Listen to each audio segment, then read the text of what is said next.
can do is just tell the truth and trust in the American people that over time they're going to know what the truth is. Yes, it is time for the truth. Right here, right now. This is the Conservative Syndicate. Real conservative talk from real conservatives.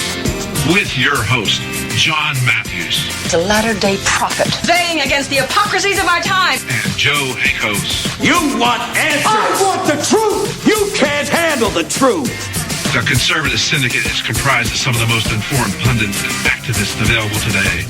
Together, we seek to tear down the imaginary wall, a separation between church and state through education, information, and engagement on the religion of politics and the politics of religion.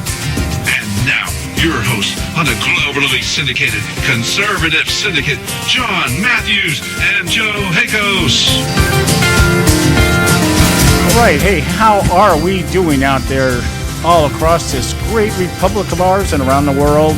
It is that time. It's time once again for the Conservative Syndicate, real conservative talk from real conservatives. And we are here on a splendid Friday afternoon, evening, or maybe Saturday morning where you're at right now. It's always prime time somewhere around the world, and we're glad that you took the time to tune in to us today.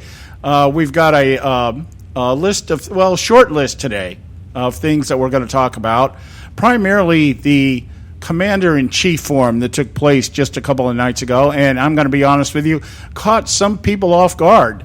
I was hearing that even people like Rush Limbaugh did not know that the former, as he said, he had forgotten it. Okay, that it wasn't advertised out there very much. We were talking about it on, I believe, Wednesday. Was it Tuesday or Wednesday, Joe? We were just mentioning, we get off the air tonight, we're going to watch this thing, but there was nothing on the internet about it, talking about it. Yeah, it had to be Wednesday because that's when it was. Yeah. Well, okay, it was Wednesday. And, not the normal time that they do this kind of stuff. That's what was throwing me. Normally, they'll hit it on a Tuesday or a Thursday. And it was on NBC, and so it was called the Commander-in-Chief Forum. And it's NBC, and so... let's just face it. NBC, CNN, and all those people are not going to want to advertise because they really don't want to see Hillary Clinton out there in front of the people. And I can't believe Hillary Clinton's... I think she's going to go out and talk to the media today. I don't know if she's going to take questions, but and she could be doing it right now. I had to turn off the TV because, it's Friday, and I didn't want to ruin my Friday and throw up a little bit if I saw her. So... I just, she's going to be out there, but every time she starts to talk, her poll numbers go down, and so these people don't want her poll numbers down. They want everybody to continue to think that the election's over and Hillary Clinton's going to just be coronated to be the next president. Well, I was kind of surprised just listening to the initial commentaries that were taking place after the forum, especially on CNN. Like I said, when things like this happen, what I do is I'll go to Fox first. That's my reference point. That's my starting point. And whoever's on, whether it's Megyn Kelly or Bill O'Reilly or Hannity or whoever's out there, and I'll listen to them for a few minutes. Okay, what are they focusing on? What are they hitting? What's their major points here? And they're all predictable, but I just want to see the order in which they progress. Mm-hmm. So then I flip over to CBS, and CBS isn't even covering it. Okay, CBS is talking about some new series like Survivor Series or something like that that's coming up because they don't have anything to say anymore about news either. ABC, I happened to catch it during commercials, so I didn't really stay to watch.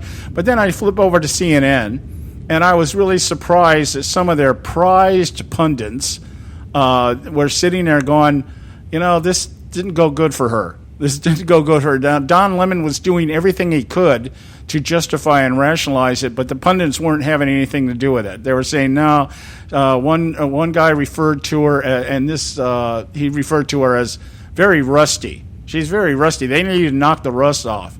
She's been out of the press, the media for too long. She's not handling herself. She was always on the defensive, that kind of stuff. And Lemon's trying to play it off, but he couldn't even cover it up. Okay, so she's defensive because, gee, for crying out loud, what is her campaign about?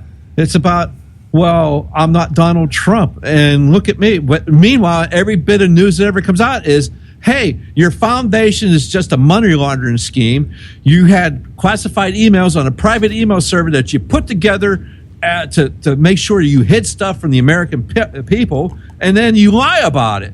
For crying out loud, why wouldn't she be on the defensive? She's got to defend that, right? Yeah. Well, I you know, it was funny, and this is probably the most comedic thing about the whole thing, is the fact that Matt Lauer was taking heat from the left. I don't know why. They're saying like, oh, you know, she was getting different treatment because she was a woman, and immediately the thought that came into my head was, well, wait a minute, didn't you guys just tell us this is the most qualified candidate ever since Thomas Jefferson for the office of president, and now you're going to turn around and try to play the gender card? Really? So we got to gender norm the presidential debates? and I'll be honest with you, I'm not a big fan of Matt Lauer. But he did press her on things, and he did press Trump. That was the other side of it. Oh, yes. Trump didn't get the scrutiny that Clinton got. And I'm thinking, I don't know. I think he got hammered pretty well. I don't know how many times Lauer asked him, on what are you basing your ability to be a commander in chief on? You've got no experience. Which, by the way, also triggered another little button in the back of my head. Remember back in 2008? Coming out of the Hillary Clinton camp about Barack Obama, this guy's got no experience.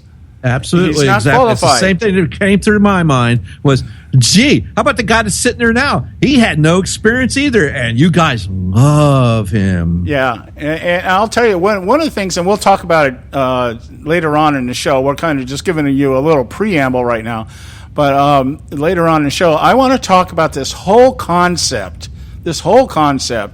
of qualification and temperament. That word was flown. Hillary tried to put that out of there as much as she could, basically. She has the temperament for president. I'm saying, what does that mean? What does that look like? Does that mean that you're able to stare at a teleprompter and lie straight-faced? Is that the temperament you're talking about? Matt Lauer had alluded to it, You say things, Mr. Trump, that basically could start conflicts, could start wars. Yeah, exactly. And you know what? Sorry about saying things that could do that. Meanwhile, every time Hillary was saying, they were talking, I kept on thinking, well, at this point, what difference does it make? Well, I'm thinking if you're talking about experience, and that's what they're trying to allude to, Hillary Clinton has experience because she's been around, forever.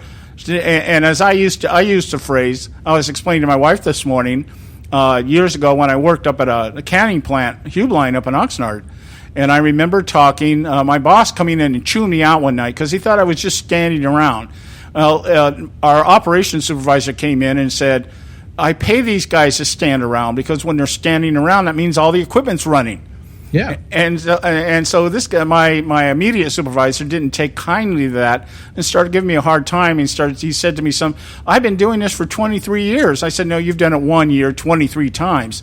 That's what the kind of experience we're talking about with Hillary Clinton. Experience is what you get when you don't get what you want. Yeah, then she's the most experienced person around. But you look at it, if Donald Trump is out there inciting World War Armageddon kind of stuff with his comments, what is Barack Obama and Hillary Clinton doing through their policies? I mean, let's look at the Middle East and how that has escalated because of their policies. So what? Every last bit of it is on their shoulders. Yeah. So Libya, Egypt, Syria, Iraq. Let's not forget the $1.7 billion in cash, mind you, given to Iran. Yeah. The little being said about the fact that the $400 million showed up in unmarked foreign currency, but they also the whole played 1.7 was in cash, John. Huh? The whole 1.7 billion was in cash. Okay, but I mean in increments. They paid the 1.3 billion later on, that kind of thing, and now. And why was it in cash? Because now it can't be traced. Yeah. And they're going, oh, no, that's because of the bank. No, it ain't because of that at all. It's so it can't be traced, so they can't say this was used for terrorist activities. Yeah, no, so you listen to stuff like that, and you think, wasn't there something about Hillary Clinton during her tenure as State Department that they lost like $6 billion or something like that?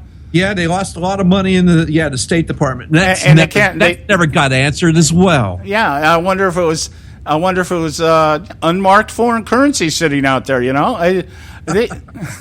everything leads to something else. And that's one of the things about the liberals is that the lying is so epidemic that at some point in time they forget what they're lying about. And I understand one of the things I was hearing that is Hillary Clinton now is walking around with an earpiece. I guess she supposedly has somebody whispering in her ear, reminding her what she's supposed to say, or maybe feeding her information as she's talking. Oh, this is it. And I'm going to bring that up later when we talk about this, because I noticed something in the way that her and Lara went around back and forth and interrupting each other, and how she was trying to add points, talking points after she'd actually answered the question, and she was trying to do something. And I just thought in my mind, maybe somebody's whispering in her ear, hey, don't forget about this, say this, that kind of stuff. Who knows? With these people, anything is possible. Anyway, we got to go to break. When we come back, we'll get into today's festivities. Bob Cardoso from Robert Cardoso will be with us at the bottom of the hour, and we've got a whole lot of stuff for you today. So stay with us right here at the Conservative Syndicate. Don't go away. A healthy attitude toward politics will always be relentlessly cynical. TheConservativeSyndicate.net, doing our part to keep America healthy.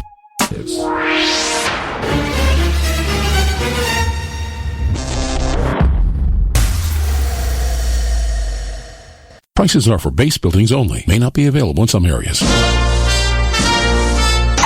Attention business owners, do you want a stimulus package that really works? Before you spend thousands of dollars more than you should on your next building project, listen to this. General Steel has a stimulus package designed to help you save as much as half the cost of conventional construction on your next building. As much as half. That's right, General Steel can save you thousands of dollars with a pre-engineered steel building designed for your business or church. How about a 50 by 100 foot building for under $30,000? So don't pay thousands more than you should without calling General Steel first, and save as much as half the cost and time of conventional construction. With the projected demand for steel in Japan and China, prices may be skyrocketing. 877-927-3360. 877-927-3360. 877-927-3360.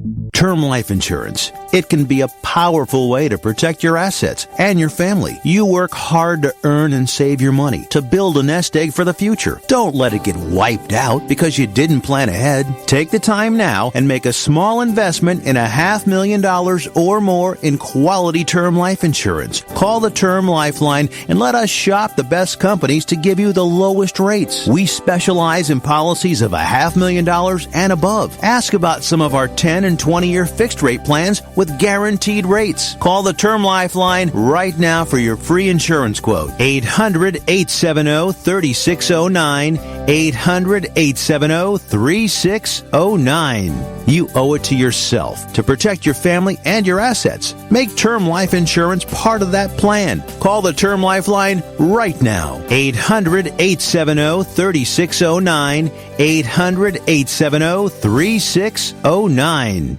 Hey folks, if you're like me, you don't place a whole lot of trust in today's media for the real truth and facts regarding the volatile world of finance and politics. When I want the real scoop on money, I go to the most trusted source I know, my good friend and colleague, Bob Cardoso. Bob is a noted expert with a PhD in international finance who airs his nationally known, globally syndicated show, Robert Cardoso Live Daily, Monday through Friday, 3 to 5 p.m. Pacific Time.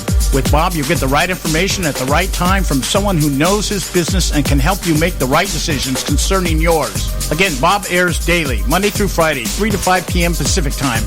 Visit his website at robertcardosolive.com for information regarding stations and topics. That's robertcardosolive.com. Check Bob out. You'll be glad you did.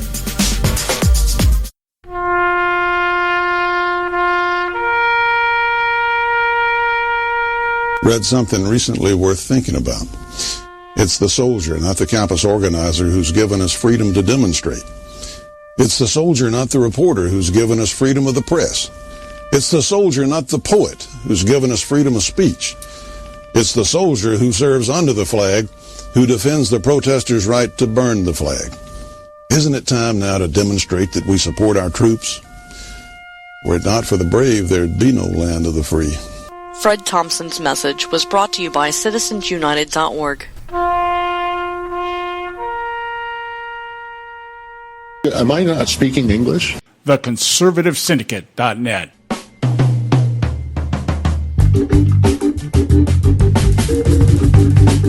All right, we're back, and you are listening to the Conservative Syndicate, real conservative talk from real conservatives. I'm your host, John Matthews, along with Joe Hakos, and I want to give Joe the opportunity. Joe was looking at, or attended a briefing or some type of gathering the other day. It was Thursday.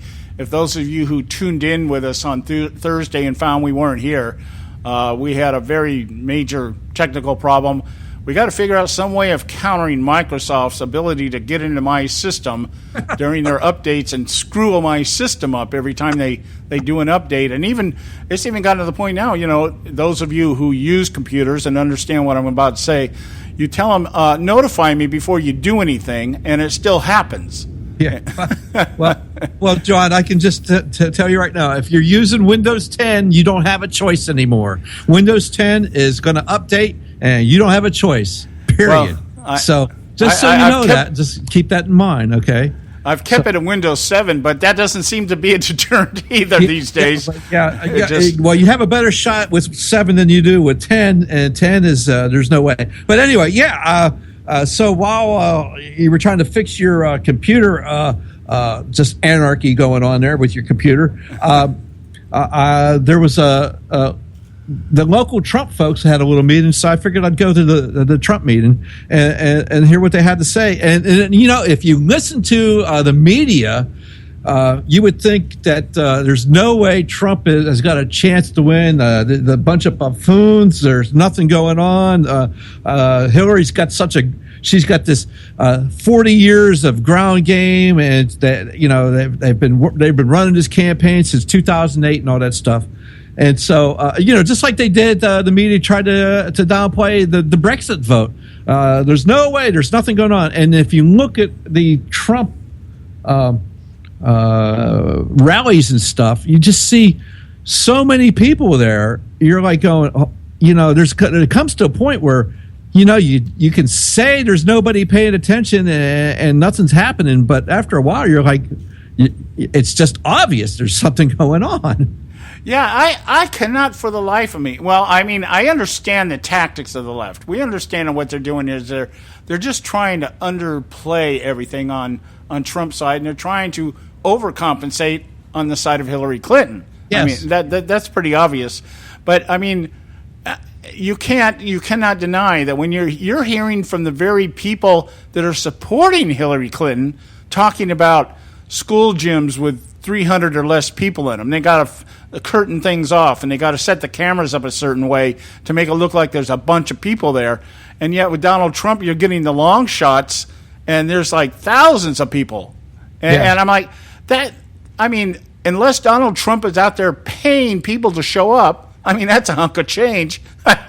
Well, I know that's not happening. Donald Trump right now at this time, the doors opened, let's see what time. The doors opened an hour and 18 minutes ago for his event over in Pensacola, Florida. And I can guarantee there's going to be over 5,000 people at this event. Yeah. And so people I was talking to yesterday are going to this event. And you think about the fact that, one of the things I've heard from the left is, it's the curiosity, the looky-loos. People are going to and I'm thinking, well, I guess nobody's curious about Hillary then. I guess not. I already know about it. But that's funny, though. You think after a while, they've gone through the primary season and everything. So just some news from the Trump side that they had 60,000 people attend rallies last month, while, again, as you were saying, Hillary has struggles to get high school gyms filled. 80% of the people attending these rallies at Trump rallies are repeat attendees, and about 10 the percent of these people that attend sign up to volunteer to help Trump out after they attend. Okay, let's see. The other number here is they got 67,000 new voter registrations in Florida this year alone, outpacing the Democrats. Right. And they have, and then here's the part here. This is an interesting one. If you listen to the media, Donald Trump has nothing going on in Florida. They have 70,000 volunteers in Florida. Well, I do know one thing. I do know that when you look at just the sheer numbers, and that, to me, that's been my gauge, especially when we're talking about polls, is that I'm sitting there going, well, you know, the polls can say whatever they want to say and usually do these days, but the fact remains is that there's a lot more people, even if they're just there to watch, there's a lot more people interested in what Donald Trump is saying or doing or what might happen than any Hillary Clinton campaign. I guess I'm reminded of that movie that came out here a few years ago. I guess he's just not that into you. There was a movie that came out named like that. I think it was written after some book. He's just not that into you. And I think that should be Hillary Clinton's campaign. I guess you're just not that into me. So I don't know what it is in California, but here in Florida, Trump has got 3 RVs together, and they're going from all around Florida and all the counties, and they're just, you know, doing voter registrations and handing out Trump garb and stuff like that, you know, T-shirts, hats, bumper stickers, buttons, that kind of stuff. So that stuff's going on. What I did find interesting, though, is the Republican Party of Florida is finally getting on board and actually actively, no kidding, helping out the Trump campaign, which should have started really right after the convention ended. Okay, so they're finally starting to do that.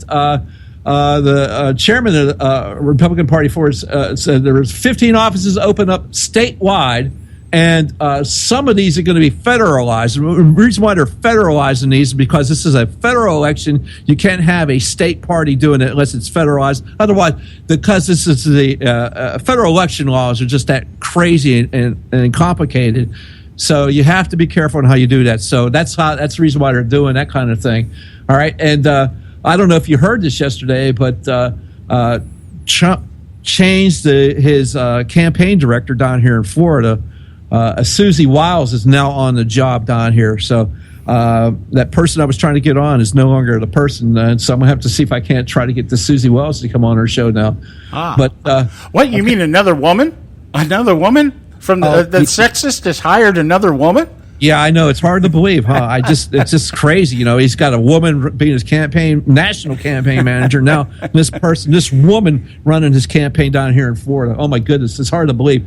But they're trying to, get people up there. They got a bunch of offices open up, and a Republican Party of Florida is actually going to staff them. And so they're trying to get and they're trying to get people out there to walk around and knock on people's doors and wake them up in the morning, which ought to make everybody happy. Here's another interesting. They've got 50 minority engagement events throughout the state. So Trump is definitely trying to get the minority vote. And again, what the hell do you got to lose? Yeah, well, out here in California, the only thing that I've been able to witness out here, down here in Southern California, is that the Republican Party is basically behind Trump. You know, they're kind of like those people that you say, yeah, we support the troops, but if you asked them to define what that means, they really couldn't tell you. Yeah, exactly. That's kind of how this has been here. I mean, it's been like, hey, yeah, we're supporting them, but they're really not stepping up to do it. Now they're going to open up offices and actually staff it and actually get out there and actively help them. So with 60 or a little less than 60 days now left till the election, it's about damn time. It's all I can say. Yeah, well, out here in California, I know that I've been down to a couple of the Republican headquarters down in Orange County area, and they've all got Trump signs up in their windows and everything. But see, when you go into places like this, they're extremely undermanned because the Republican Party out here in California has just taken a beating. Just big time. Even though they're trying to turn it around, and we've had some good things happen. We've actually had down in the Assembly level and state Senate level and stuff like that. We've been able to put some conservatives in office.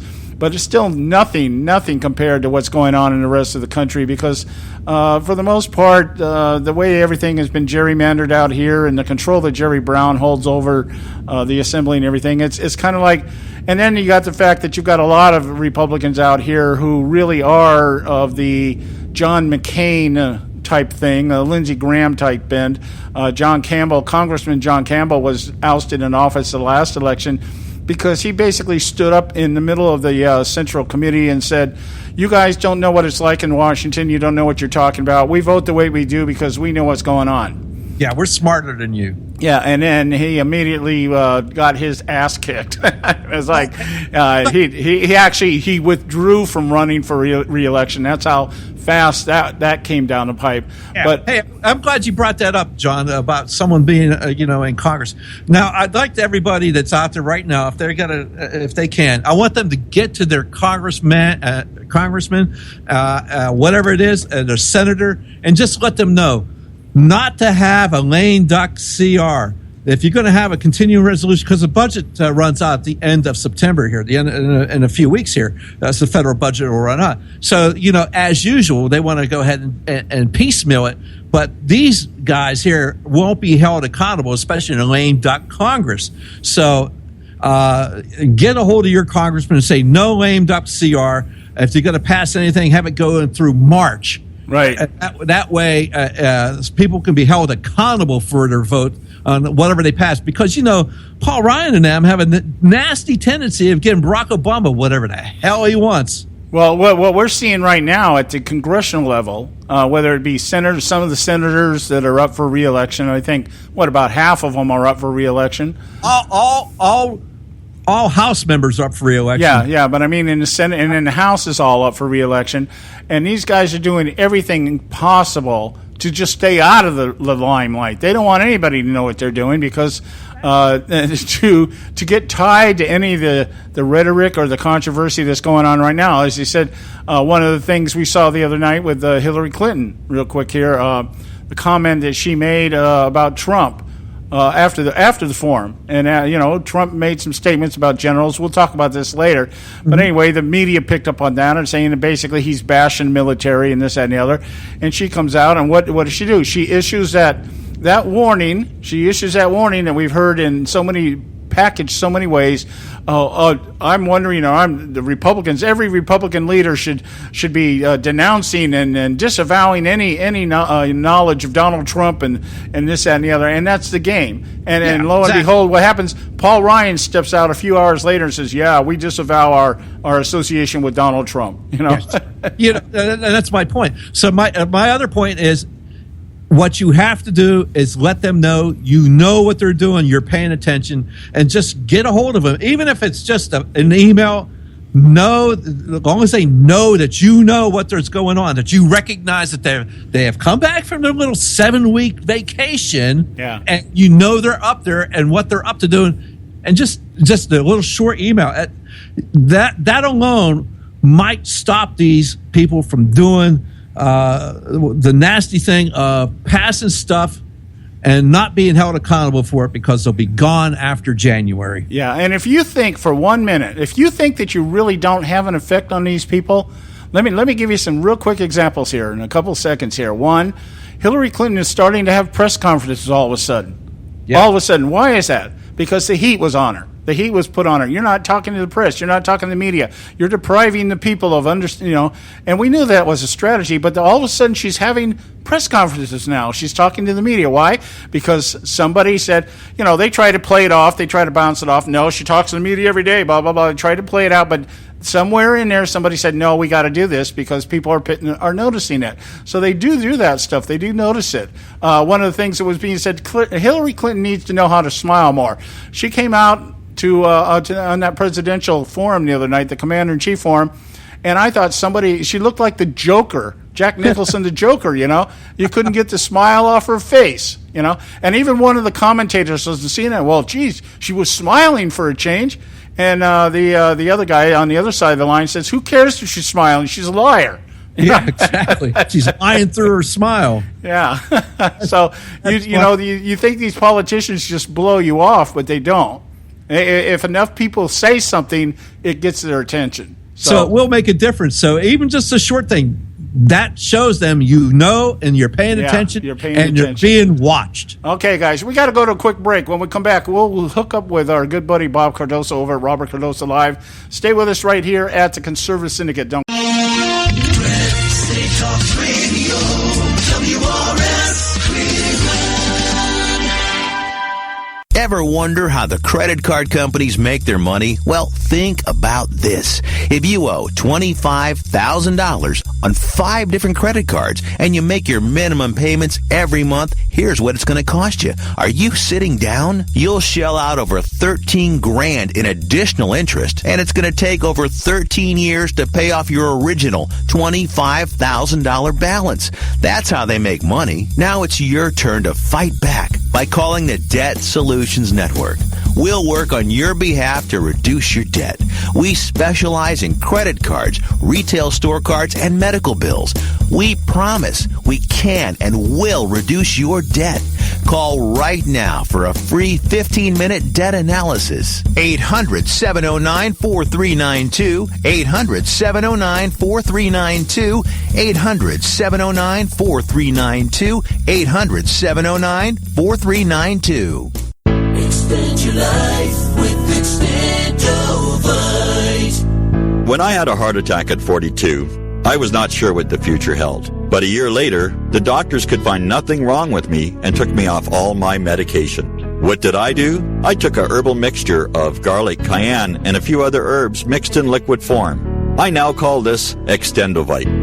I would have never believed that a few simple herbs could actually change my life like they did. Now it's your turn to see what the powers of garlic and cayenne can do for you.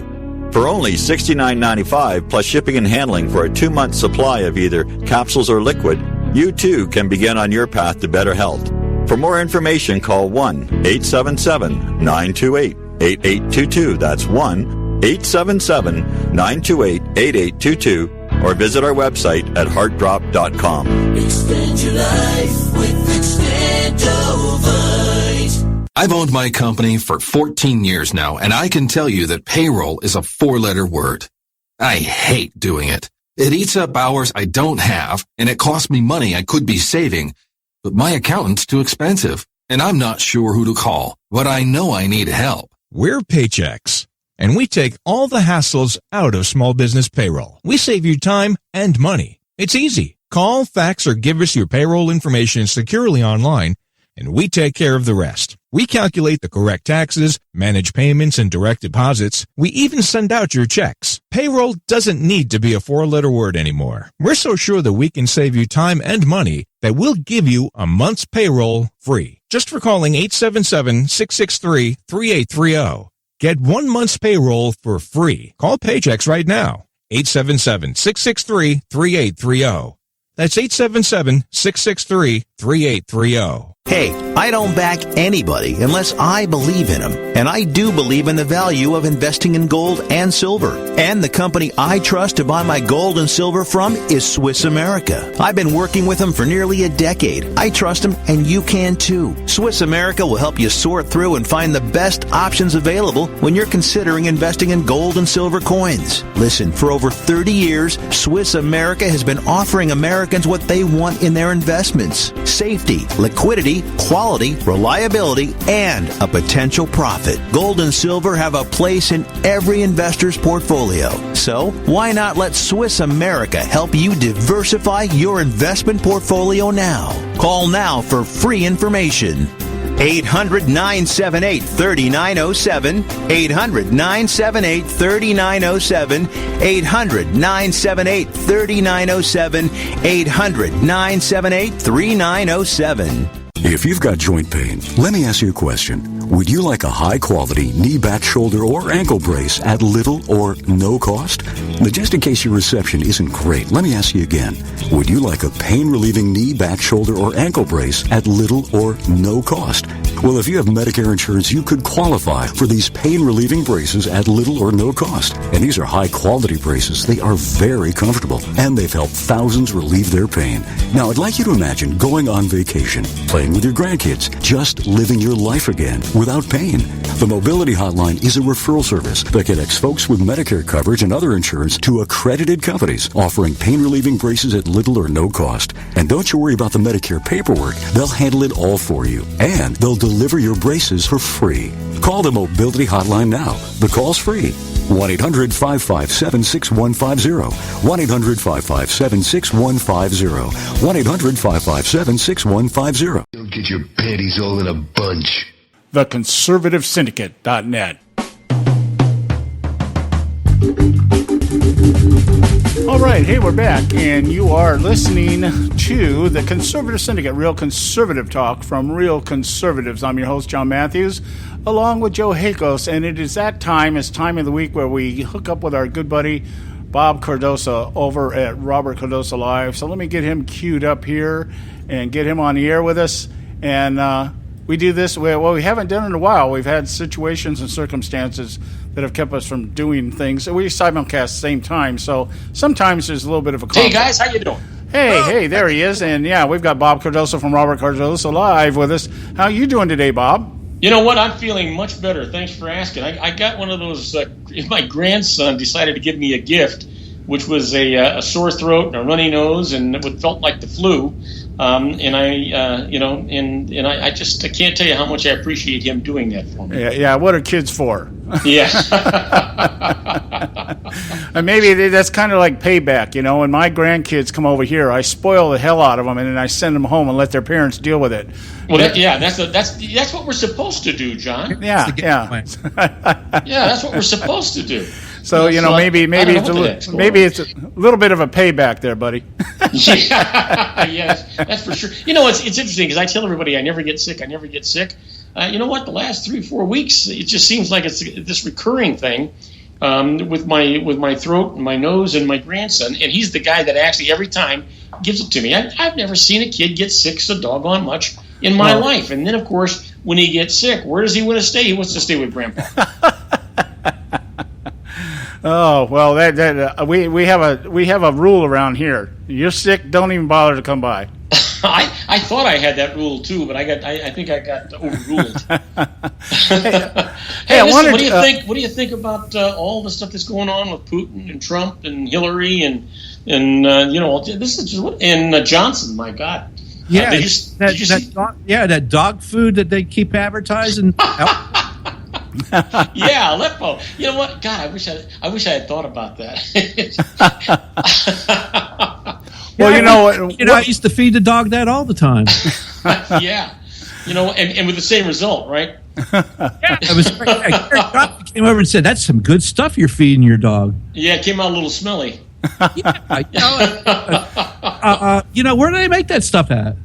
Well, maybe they should be creating some kind of food for aged politicians. Like you see those dog food commercials.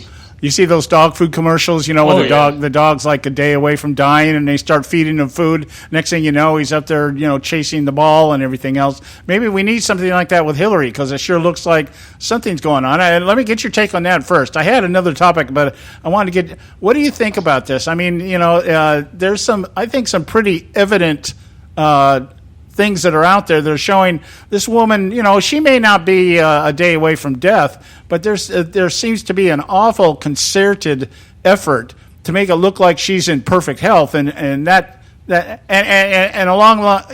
that line, she was trying to use this idea, the FBI notes that came out and everything.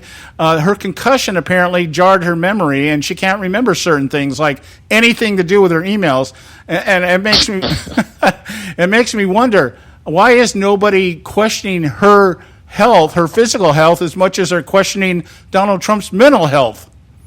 You know what? I think her memory is kind of canned in a jar someplace. But I hate to defend anybody, so I'm gonna do this in a general way with regard to Trump and Hillary. And there's no question. I've got to tell you, I've done a lot of public speaking, John. So have you, Joel. I'm assuming you have too. And I've also had a big job where I was traveling around and having meeting after meeting after meeting. And it does take its toll. It's a tough thing. And if you're not in really good health, it begins to show. And there have been times, and I and I hate to do this in a defense manner, but there have been times when I went on one of these coughing binges and I couldn't stop, and it's just what happens when you're talking. Matter of fact, happened to me today while I was doing the news. I got this tickle in my throat, and I had to cough. It didn't go on and on, but I had to cough. But that doesn't mean that you're in bad health. On the other hand, you look at Donald Trump, and the same thing. I mean, he looks like if he opens his eyes, he's going to bleed to death. This guy has got bloodshot eyes. He's tired. He can't think on his feet or on his butt. He's not thinking at all. And I still come back to the same old thing. I don't want to defend either one of them because I don't like either one of them. I guess I joined the other 70% of the United States citizens who don't like our choices. Yeah, it seems that way. Well, I'll tell you one thing. I agree that doing something like campaigning is way beyond the pale in terms of the amount of energy and commitment that you got to have. Earlier in the year, I hitched my wagon a little bit with Deborah Pauley out here, who was running for state assembly, and just a little time that I spent with her was exhausting. I'm like, how do you? She hits the road at 6:00 in the morning, and she's up at 10, 11 o'clock night, and nonstop, going places, meeting people, raising money, all the things that they've got to do. And I'm like, that's why that one thing convinced me that I would never run for a political office. I would not want to put that kind of energy into campaigning. It would be exhausting. But I think the latest thing that I was hearing here just last night, the big thing, there's something about Fox News. They love majoring in the minors these days, and they spent an entire segment talking about whether or not Hillary Clinton was wearing an earpiece in the forum the other night. Now, here's my opinion on it. I'll get your opinion, Bob. My opinion's real quick here. I wear an earpiece, but it's called a hearing aid. That's what it really is. Okay, it's not an earpiece. It's not jewelry. It's a hearing aid, and you wear it because you either have a hard time hearing, or people that are usually talking into microphones need a monitor, so that they can hear. You got to be able to hear your voice in a certain way. Oh, sure. That kind of stuff. So I'm thinking, okay, that could be it. But then the way Hillary was performing, and it's like Lair would be trying to close up a topic, and she'd be trying to interject something else in the middle of it. And I'm thinking maybe somebody's whispering in her ear, "Hey, you're supposed to say this or say this." So because I don't put anything past her, but I think there is something wrong with this woman. And it may not be a major thing, but what makes it a major thing is that when they try to cover it up. And John, you don't have to think there's something wrong with this woman. The FBI has already proven there's something wrong with this woman. For some reason, they decided to let her get away with it. You and I would be thrown in jail to throw away the key we'd never get out if we had done what she's done. Yeah, absolutely. Now, along that line, I want to throw the question here at you, what I really wanted to talk to you about today. One of the things that Hillary Clinton alluded to the other night in the fight against ISIS is that we need to do more to protect or prevent the radicalization of people into Islam through the internet, which was, I think, a clear shot across the bow that the government wants to start nationalizing or controlling some of these things. They've already done it by taking over the net neutrality issue. And one of the things that I'm seeing out here, one of the things I'm hearing out here, is this whole idea of nationalizing. See, this is how the Democrats are playing the hack, the DNC hack, the emails hack from the Russians and everything. First, Nancy Pelosi's out there telling everybody, don't pay any attention to what comes across because the Russians are the ones that hacked and they're giving us misinformation. They're saying the Russians are the ones putting all this information out there for the purpose of getting Trump elected and this, that, and the other. And then you have this whole idea here that what's happening here is that the internet needs to be controlled, and now they want to, quote unquote, nationalize the elections. They want to put it under federal jurisdiction because they're afraid people are going to hack into the election machines and I guess steal all those dead voters that vote for Democrats every year. So that I wanted to get your take on that if you've been following that at all. Jay Johnson came out the other day and basically said, we, in the interest of national security, we need to give the control of the elections to the administration that couldn't build a website for health care. Okay? And it's still, John, if you think about it historically, and by the way, the same administration has had the State Department hacked into, that's had the White House hacked into, that's had the DNC headquarters hacked into, and it had Congress people's emails hacked into. Yeah, we want to give our cybersecurity over to these people to make sure that the elections are fair. Okay, yeah, so I'd be more inclined to give it to Apple and let them handle it. Here's the thing. Historically, the way that the American people have lost rights, and I'm not talking about privileges, I'm talking about rights, is that, the internet is a public entity.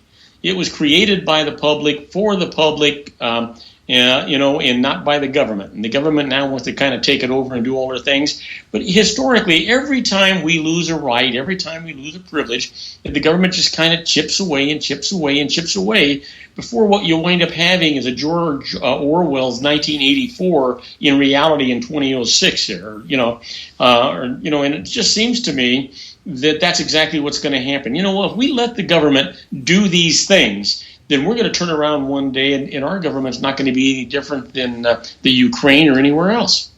Well, I understand that Obama's plan here is to turn the internet, if he hasn't done it already, turn the internet over to world control. I think somebody at the international level, UN level or something, is supposed to now take over the ICANNs. Yes, ICANN. They're already trying to give the ICANN away. Basically, the people that sell and register domain names, right, they're give that over. Stuff that we've kept in U.S. Hands since its inception, and they want to give it to the world. Yeah, I want to give it to, and man, I can just see the bureaucracy there. You want to buy a domain name, and they want to know why you want that domain name. Well, you haven't forgotten about when the government wanted to contract with Saudi Arabia to handle all of our port functions, have you? No. I remember that. That was a number of years ago that the U.S. government was seriously entertaining contracting with Saudi Arabia to have them come into the United States and run all of our port activities. You know what? So what the heck are they doing? Well, it would save on the long distance calls to the IT centers.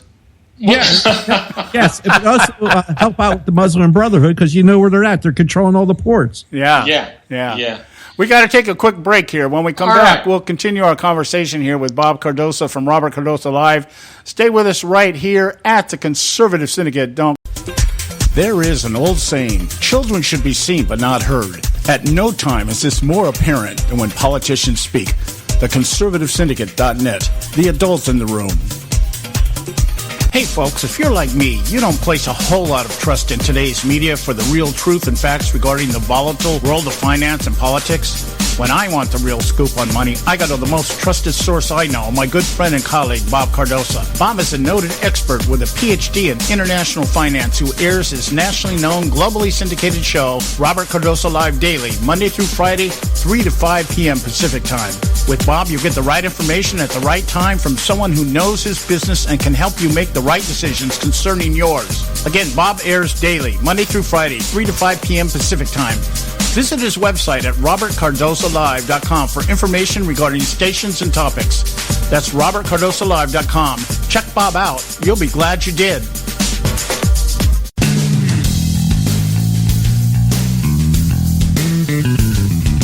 History affirms a vibrant civil society thrives on freedom of conscience, religion, and choice. Any society absent these qualities stifles individual responsibility and accountability, thus enslaving its people by denying them their potential for goodness, creativity, and altruism. To that extent, oppression, coercion, and totalitarianism are multiplied exponentially. To counter such outcomes, the American Freedom Alliance was formed. The AFA is a nonpartisan, non-aligned movement which promotes, defends, and upholds Western values and ideals. The Alliance strives to build an international coalition of citizens of the West who together promote and protect moral values, democracy, and freedom. To find out more and become part of this valuable asset in the preservation of freedom and all its rewards, contact us at AmericanFreedomAlliance.org. That's AmericanFreedomAlliance.org. Let freedom ring. Don't get your panties all in a bunch.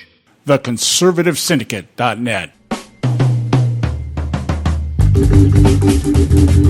All right, hey, we're back, and you're listening to the Conservative Syndicate, real conservative talk from real conservatives. I'm your host, John Matthews, along with Joe Hakos. We want to get Bob Cardosa here back on the line with us here as soon as possible, as soon as logistically possible here. There he is. I got to get him hooked up again, and as I said, we do simulcast. Bob's actually doing simulcast right now. He's live as we are. Matthews and Joe Hakos. Okay. Hi, it's Bob Cardosa. Hello, Ben. Okay, let's do this. We got about maybe 5-6 minutes here, Bob. I wanted to get your impression. Did you catch any of the Commander-in-Chief forum the other night? Yeah, I did. It was such a waste of an hour. Okay, what stood out to you the most? Well, you know what? First of all, I thought that Matt Lauer was inept. I was really disappointed with the way that he handled everything. He didn't control anything. The first thing he did is he told Hillary Clinton, "We're not going to be using this forum to bombast your opponent. We want to hear what your terms are." And the very first words out of her mouth was, "Well, my opponent has said," and that kind of stuff. You know, she's not going to follow the rules now. She's not going to follow if she gets elected. She's not going to follow the rules then. And we know she hasn't followed the rules in the past. So you know what? I don't know what anybody would have expected. It just seems to me that whole thing was worthless. It's just a waste of an hour. And I felt the same way on Trump's side of the thing. You know what? It just I kept telling my wife, I says, I don't know why I'm watching this thing. It's out of habit now. Anything that comes up political, I watch it, and at the end of it, I wind up being disappointed and thinking, well, what the heck? Am I the mental idiot, or are they the mental idiots? I don't get this. Well, if you weren't watching it, then you would qualify for a job at MSNBC. Boy, that's for sure. Okay. You know what? And you know what? And they did it. And they did it on MSNBC and NBC. You would have thought that that they would have done some homework to get this thing done professionally. I mean, I even saw it looked to me like they had little mice and clowns, with cameras and stuff in the back. They're almost on their knees walking across the back of the Intrepid there while they're broadcasting this thing. There was no attempt at professionalizing this whole thing, and it was almost like on every floor of the Intrepid, except that you couldn't tell that it was an aircraft carrier.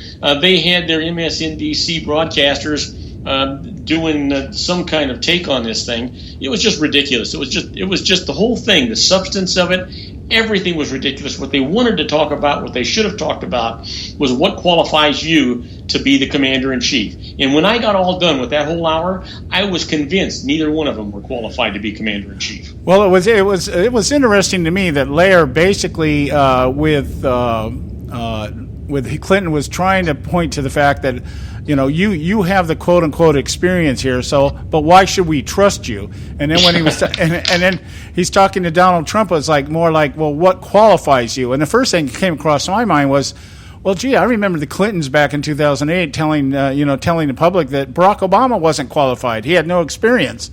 Yeah. And so I'm like, well, why? But I thought was comedic. That what was really comedic to me when you were talking about the beginning, asking Hillary Clinton, please, answer the questions and don't bash your opponent. I thought the way Trump handled it, I chuckled at it. I actually laughed at it. He was saying, Lair said, you heard me say to Mrs. Clinton, and it didn't completely work out toward the end there. As much as possible, I'd like you to tell our veterans and our people at home why you are prepared for the role of commander-in-chief and try to keep the attacks to a minimum. Okay? All right? And Trump says, to a minimum, absolutely. And Bear says, okay, perfect, to a minimum. I guess that's a question of definition. And Trump said, I guess. Here's the deal, John. Trump was told specifically not to do it. Now, he was instructed just to keep it to a minimum. He wasn't instructed not to do it. Well, the funny was, it was the way that Trump responded was more like, yeah, okay, I heard you. And I'll try to keep it to a minimum. And Laura said, well, you know what I mean by a minimum, right? Well, that's up to definition, there's a part of me, John, that takes me back up to the end of September when they're going to have the first debate, and there's a part of me that's going to be just as disappointed in that as I was in this. The truth is, if they were going to waste my time with an hour, I wish they'd have had them both on stage at the same time, no Matt Lauer, and just had them go at it. Oh, I see. I kind of see it differently. I think these debates are going to be the most telling. And I'll tell you why. What's happening here? Hillary Clinton's been spending all of her time trying to hide the fact that she's got some kind of physical or mental disability that nobody wants to talk about. Her whole campaign has been centered around not being in the public eye and basically letting everybody else run the campaign third party. We don't want Hillary out there because nobody's really into her. Nobody really cares about her. On the other hand, Trump is out almost every day giving speeches on policy. And this guy, they're going to go on these debates if it continues down this trajectory. I'm not saying that it won't change, but if it continues the way it's going, Trump is going to have faced all the ridicule, all the criticism. He's going to be able to make his adjustments. Hillary's going to come out being able to do only what she's been doing, and that is to stick to talking points and try to defend herself and try to attack her opponent as being crazy. I'll tell you this, because I pretty much said it. I'm not happy with either one of them. But the thing is, if you think about this, in a 2-week period, Trump has regained the 12-point deficit that he had. Well, that's what I mean. He's out there doing what he needs to do. Everybody saw, well, he doesn't have enough boots on the ground. There's not enough money. He doesn't need to do that because he's the brand. And he gets the airtime. He doesn't need all those people to run the campaign for him. The only thing they need to be doing is answering the phone and taking donations at this point. That's really all because either it's going to be this massive influx of new voters that, like Trump, are going to show up or they're not. The black community for Hillary Clinton is dying. Nobody wants to show up and vote for this woman. Yeah, okay, I support her. It's kind of like putting a bumper sticker on your car. That doesn't mean anything. Okay, I think. Oh, yeah. You know what? Did you catch her saying that she will not put troops in Syria? We've already got 5,000 troops there now. Special forces guys are just magically freaking floating above the ground. Yeah. I mean, do you really think that the men and women that we have over there are not in battle? And you know how Hillary Clinton will explain that away if somebody brings that back to her memory that, hey, we got troops over there already. Well, they're not really wearing boots. We got them all wearing sandals. Yeah, you know what? And they're not in battle. They're just dying from natural causes, right? So, I'm waiting to see how that plays out here. If the media picks up on it at all. The big thing right now is the smartest woman, the most qualified person to run for the office of presidency since Thomas Jefferson, if Barack Obama is to be believed, all of a sudden has an issue that she's being treated different. Well, not all of a sudden, but that's being played now. The gender card is starting to come out now because Matt Laird took her to task. He asked her one question more than once, and he didn't allow her to filibuster it. So it's that's going to be interesting. But I think, well, you know what, I got to tell you, John. You got to have a problem. There's a lot of problems with Hillary Clinton, but you know what? When Donald Trump says she doesn't look presidential, this is a woman that she can't even make a judgment call on how to look good in clothes, for God's sakes. Oh yeah, I know. It's like she's got Omar the tent maker. Maybe that's why she's so. I think Kim Jong-un is the guy that's sending her clothes. I saw a meme the other day that had Kim Jong and Hillary Clinton and Dr. Evil. And it says apparently there's some kind of dress code for world dominance or something. Anyway, Bob, we're out of time here. I wanted to give you time to plug your show. All right, listen, folks. Listen to me every Monday through Friday from 3 p.m. to 5 p.m. Pacific time. And on Mondays and Fridays, you can listen to me and John at the same time. You know what? If John's show's on and you're a listener of John's show, just listen to me on my archives and the same thing back and forth. Go to my website at robertcardozalive.com and get my app. It's absolutely free. You can get it on any of your smartphone app sites. It's absolutely free and the best way to listen to my show. Hey, guys, thank you very much. Have a great weekend, and we'll talk to you on next Monday. All right, you take care, my friend. God bless. Okay, guys, it's time to pay some bills here, and we'll be back in just a moment. Senator Dirty Harry Reid live in a parallel universe, or is he plagued with an overactive imagination? Hello, I'm Ron Edwards. On today's page from the Edwards Notebook, the Senate's leading Democrat has proclaimed that the so-called Affordable Care Act, also known as Obamacare, has been terrific for this country. One of the hallmarks of Obamacare, according to Reid, is that 92% of all Americans now have health insurance. Of course, he omitted the fact that Americans are being coerced into government so-called health care via tyrannical fines if we don't sign up. Oh, yeah, and those massive deductibles. In fact, the Obama administration has told Obamacare subscribers to pay no attention to those big premium hikes. Of course, there's no need to worry because U.S. taxpayers are forced through legal edict to pick up the draconian tab. In Tennessee, people are bracing for a 62% increase in premium costs. Oh, but it gets even better. Many Americans will now pay 20% or more of their income for a health care plan, and then having a deductible that is so enormous. For example, the Bronze Plan, individual's deductible is $7,000. There's so much terrific news regarding Obamacare. Maybe I can persuade Senator Reid to help me find it. Please inform me if you do. I'm Ron Edwards. A healthy attitude toward politics will always be relentlessly cynical. The ConservativeSyndicate.net, doing our part to keep America healthy.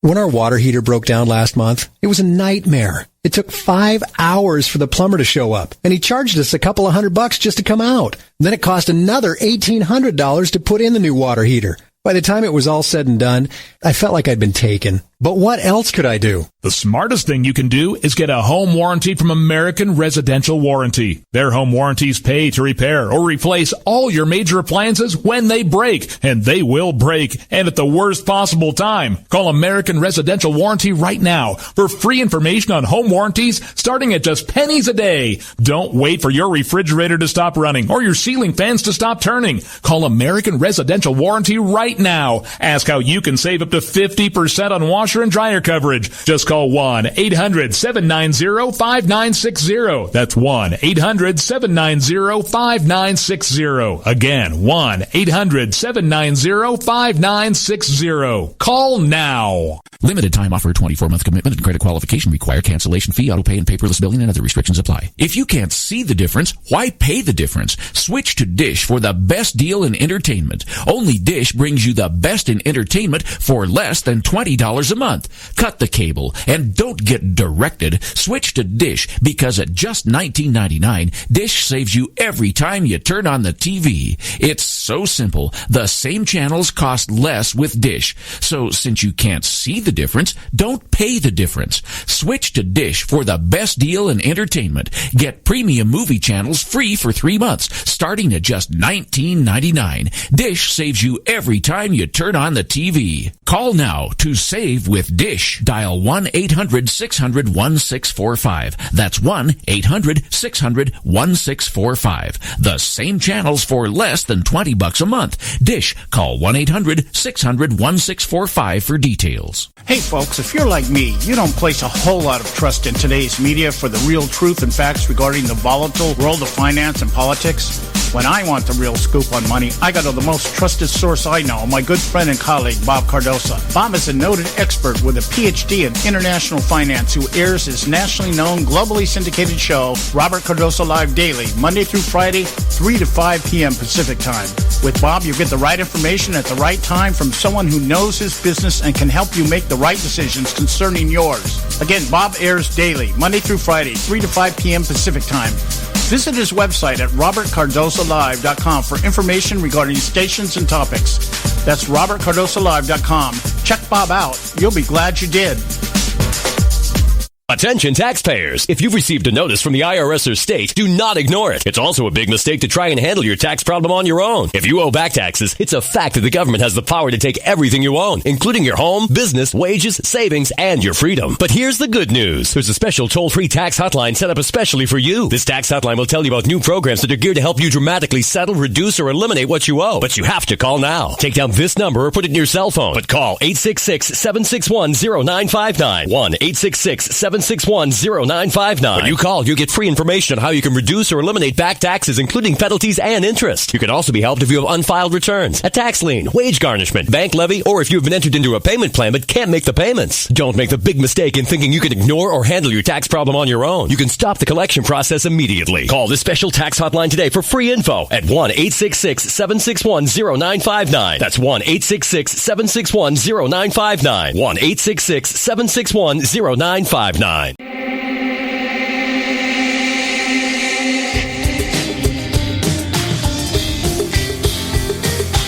can do is just tell the truth and trust in the American people that over time they're going to know what the truth is. Yes, it is time for the truth.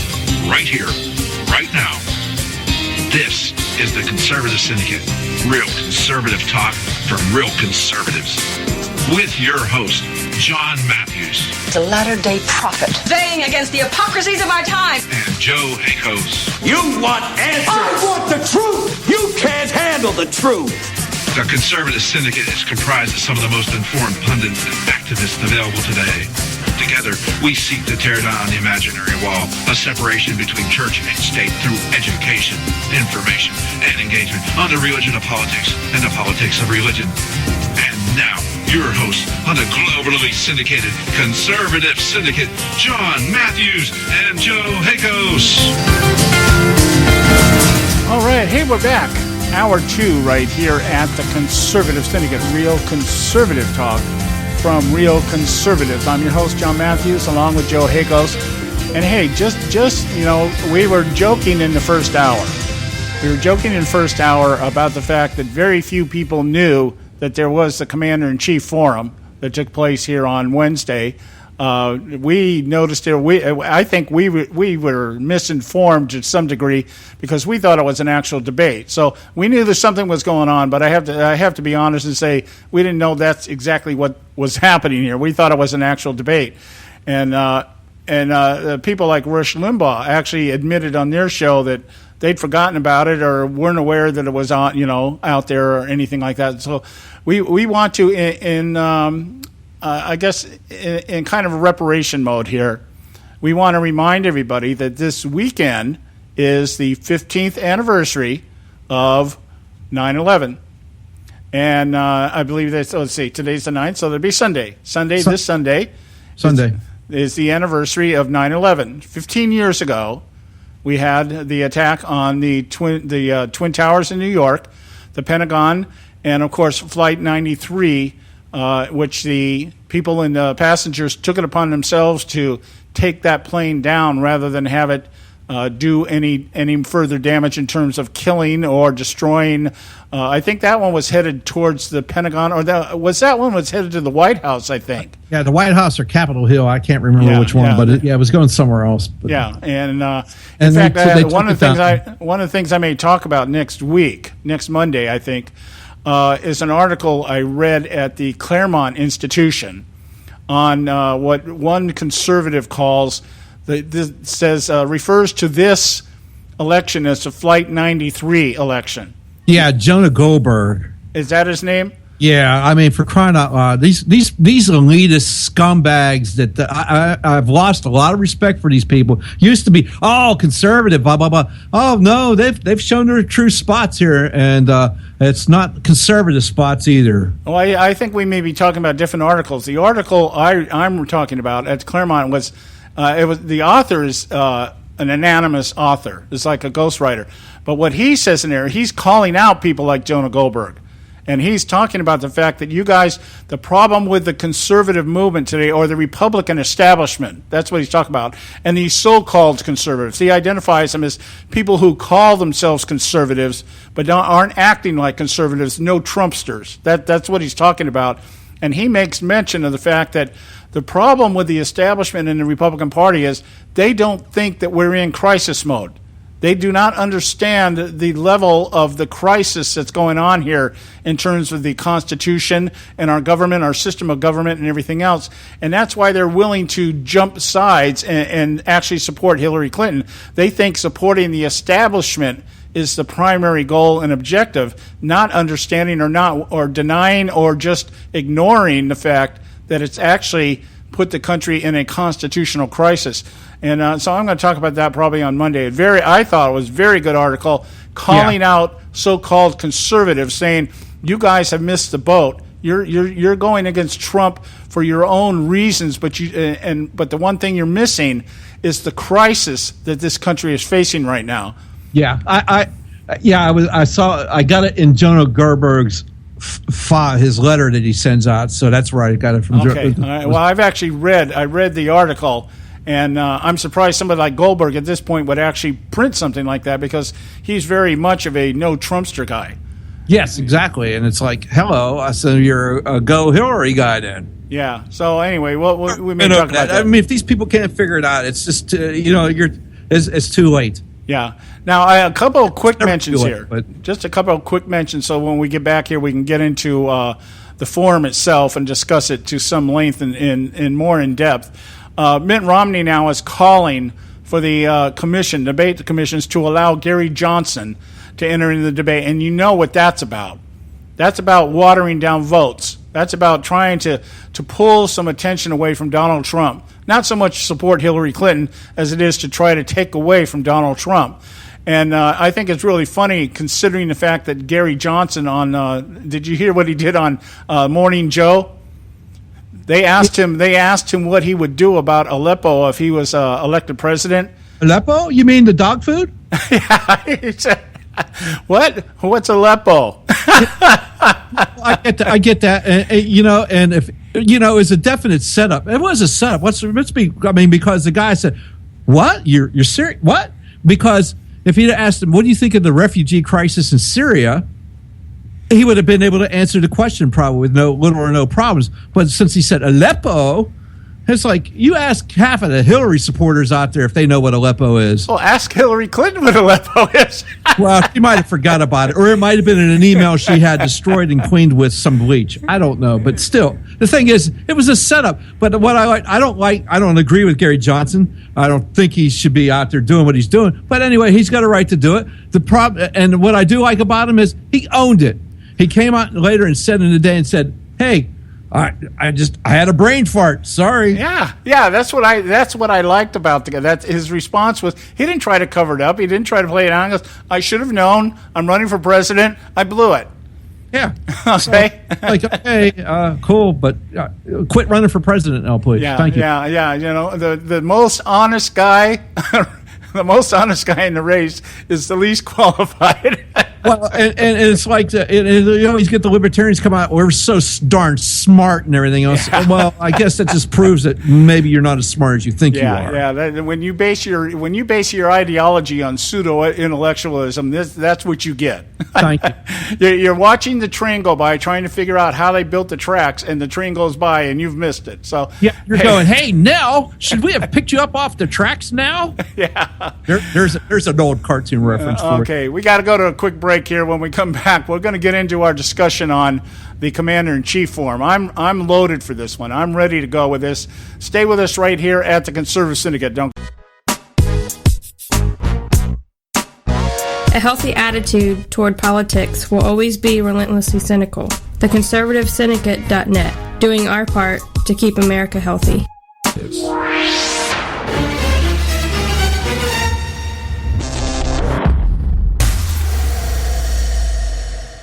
Prices are for base buildings only. May not be available in some areas. Attention business owners, do you want a stimulus package that really works? Before you spend thousands of dollars more than you should on your next building project, listen to this. General Steel has a stimulus package designed to help you save as much as half the cost of conventional construction on your next building. As much as half. That's right, General Steel can save you thousands of dollars with a pre-engineered steel building designed for your business or church. How about a 50 by 100 foot building for under $30,000? So don't pay thousands more than you should without calling General Steel first and save as much as half the cost and time of conventional construction. With the projected demand for steel in Japan and China, prices may be skyrocketing. 877-927-3360. 877-927-3360. 877-927-3360.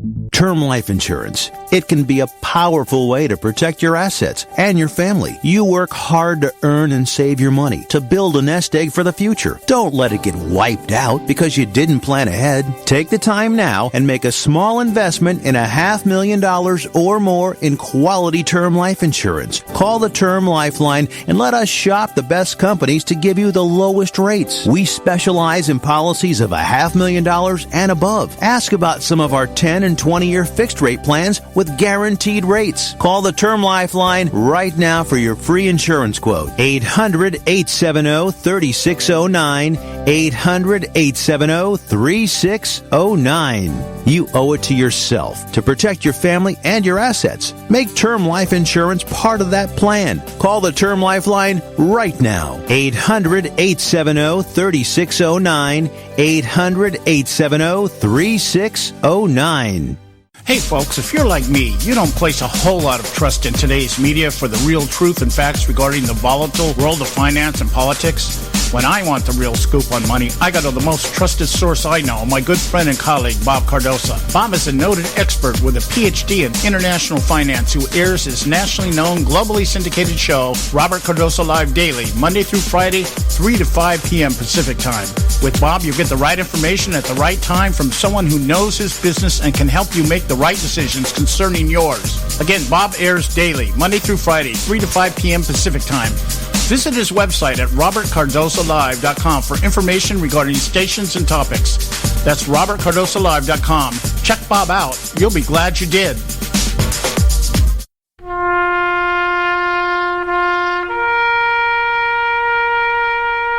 Read something recently worth thinking about. It's the soldier, not the campus organizer, who's given us freedom to demonstrate. It's the soldier, not the reporter, who's given us freedom of the press. It's the soldier, not the poet, who's given us freedom of speech. It's the soldier who serves under the flag, who defends the protesters' right to burn the flag. Isn't it time now to demonstrate that we support our troops? Were it not for the brave, there'd be no land of the free. Fred Thompson's message was brought to you by citizensunited.org. Don't get your panties all in a bunch. TheConservativeSyndicate.net.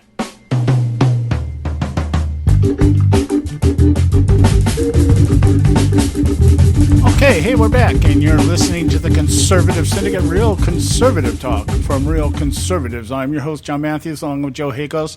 Just a quick word, encourage you, visit our website, theconservativesyndicate.net, and you can pick up anything you want to know about the show there. You can pick up show archives, you can pick up our bios, what we do, the other things that we're involved in. We've got some good resources there for those of you who are really into the trenches. So, take a moment. You got the weekend coming up. It's a great time to check us out. Check out the shows during the week and what we did all this week. That's the conservativesyndicate.net. All right, hey, let's get into this Commander-in-Chief Forum. And the way I want to start this thing off, I want to address the big thing that everybody's making a big deal about, and that is the performance of Matt Laird. Okay, well, let's get him out of the way here.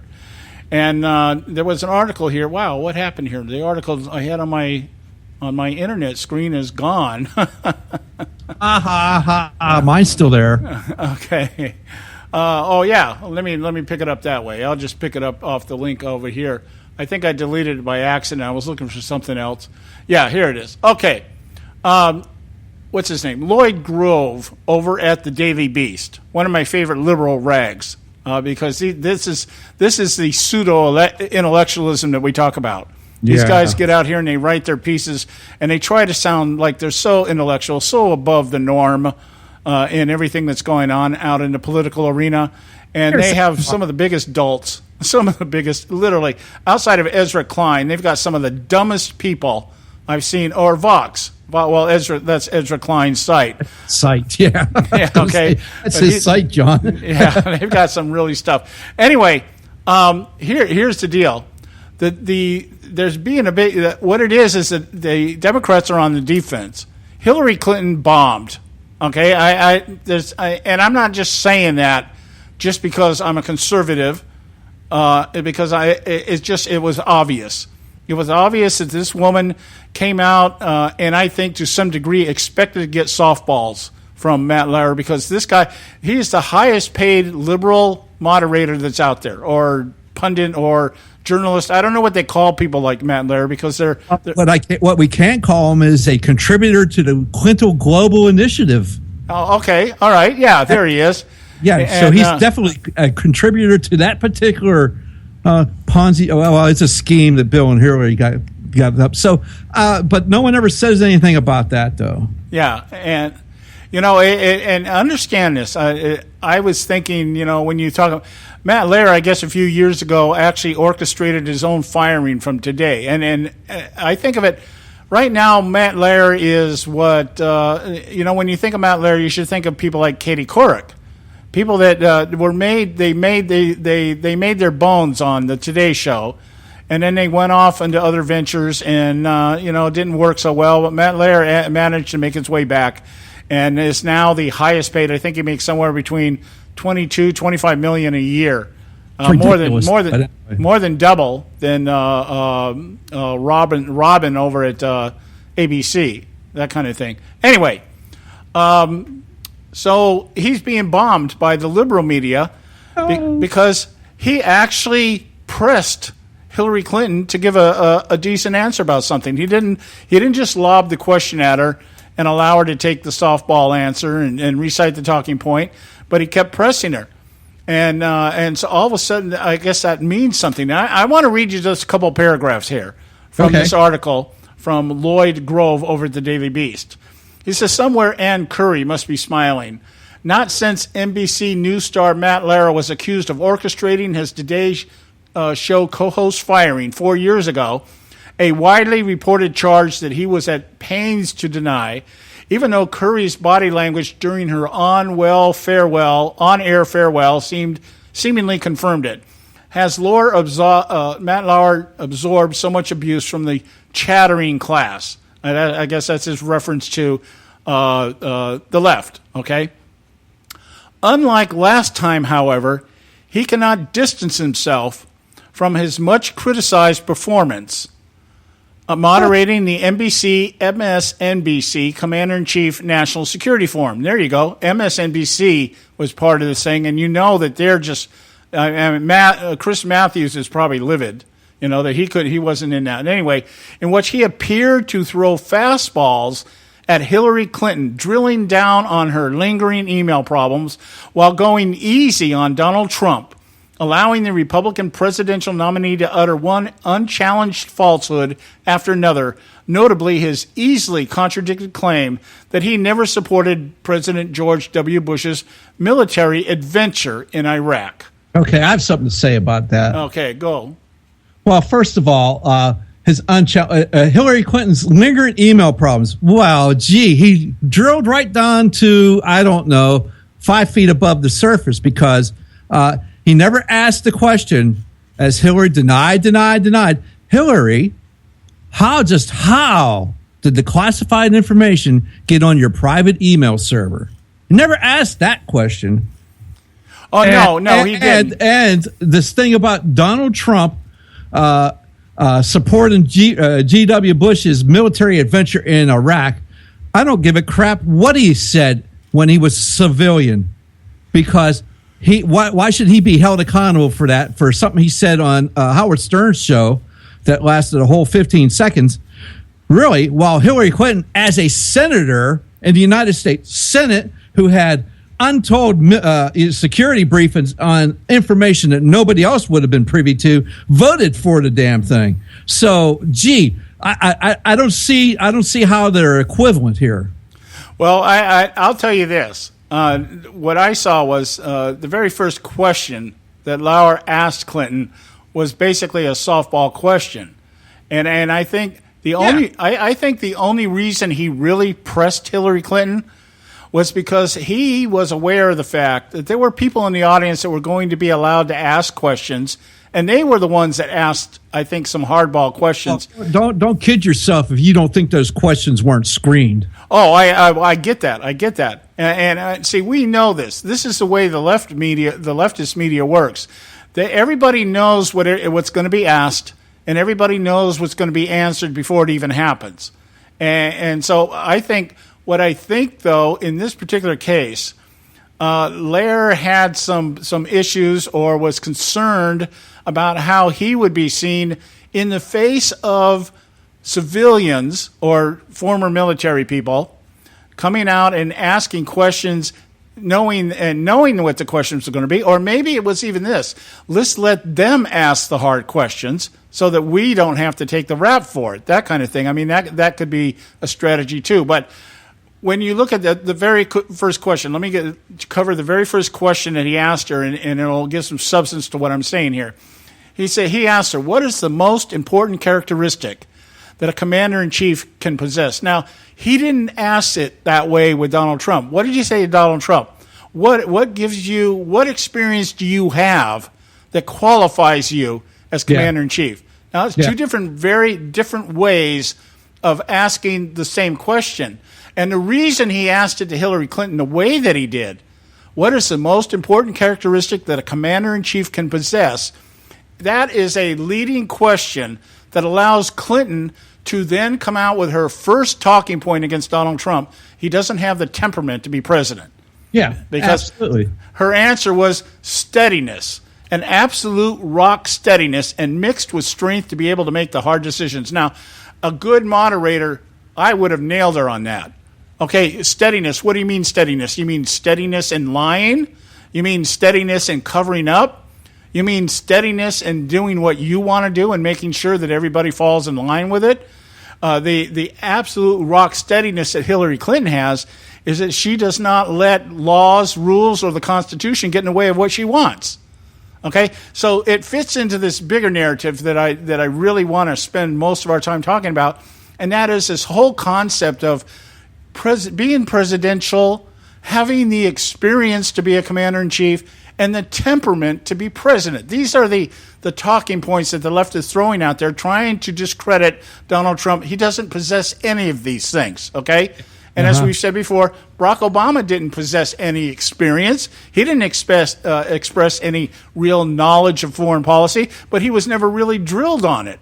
So Barack Obama's take on foreign policy is to go out in a foreign country and insult your countrymen, calling them lazy. Yeah, and just the policies themselves have put us in the position where we're now talking about what we're talking about. But now here's something here. I want to get into this one thing here. Okay. She says I'm going to read the rest of her answer here because it leads what it was. She needed the opportunity to introduce what she wanted to say without, quote unquote, bashing Donald Trump directly. She says, when you're in the Situation Room, as I have on numerous occasions, there's the experience you're looking for, particularly with respect to determining whether to recommend the raid against bin Laden. Like, okay, was that the only time you were there? You know, what you want in a president, a commander-in-chief, is someone who listens, who evaluates what is being told to him or her, who is able to sort out the very difficult options being presented. Well, one thing we're hearing about Barack Obama is he ignored everything that all of his advisors were telling him. And so does Hillary Clinton, because she was asked repeatedly to increase the security at the compound in Benghazi and refused to do it because she did not want to make it look too militarized. Yeah, she wanted to have a huge American presence there. And she was told that she wasn't supposed to have a private email server. She was told that she was not supposed to be conducting correspondence on BlackBerries. She was told all that stuff, but she ignored it anyways. Yep. Okay, this is the leftist mantra here. Give you the right answer and then expect you to be dumb enough to not be able to put the pieces together and connect the dots, and she's just giving you a talking point. Now, he says, he follows up. All right? He feeds into this. Yep. He says, you're talking about judgment. All right? That's the leading statement there. And she says, and then makes the decisions. That's right. Lair comes in and he reinforces what she needs to say. Oh, so judgment is a key. Clinton, temperament and judgment. Yes, there's the word. That was the word that had to be interjected in the conversation. Oh, hell yeah. It might as well have been a campaign video. Yeah, and so it's like, temperament is everything. That's what they're trying to paint. She has a temperament, and I'm trying to figure out what that means. I think what it means in liberal speak, temperament means the ability to lie to the American people at will and convince them that what you're telling them is the truth. Well, and this whole narrative about Larry being too hard on poor little old Hillary is absolutely just a setup for the next debates, because the next debates are going to be even harder on Hillary. And now you're going to get these people were so terrible. Remember what Matt did? And now, and they're going to use. Well, you know, there's a move to try to remove Chris Wallace from as the moderator panel. Yes, of course there is. Yeah, because they don't think he'll be objective enough. Oh, because his former boss is giving Donald Trump advice. Really, Matt Lauer is a paid member of the Clinton Global Initiative. George Stephanopoulos is a paid Clinton operative, for crying out loud. Christian Amanpour is part of the Clinton Global Initiative, for crying out loud. Really? And then you're going to because Chris Wallace might actually ask a question from a quote unquote conservative point of view. We can't have that. And he might press her like Matt Lair did, but only maybe to a greater degree. But my point point here here is cry, John, and cough. Yeah, and I'm telling you one thing. This is the thing I want you to take away from this. We got to go to break here. Take away from this. The very first question to her was, what is the greatest characteristic a commander-in-chief can possess? His first question to Donald Trump was, what makes you think that you're qualified to be a commander-in-chief? To think of just the tone and the wording of it tells you that Matt Lauer was, he pressed Hillary Clinton a little bit, not as much as he should have. The hard questions came from the audience. Yeah. No, we'll be right back. Stay with us right here at the Conservative. State Talk Radio, WRS Cleveland. Ever wonder how the credit card companies make their money? Well, think about this. If you owe $25,000 on 5 different credit cards and you make your minimum payments every month, here's what it's going to cost you. Are you sitting down? You'll shell out over $13,000 in additional interest, and it's going to take over 13 years to pay off your original $25,000 balance. That's how they make money. Now it's your turn to fight back by calling the Debt Solutions Network. We'll work on your behalf to reduce your debt. We specialize in credit cards, retail store cards, and medical bills.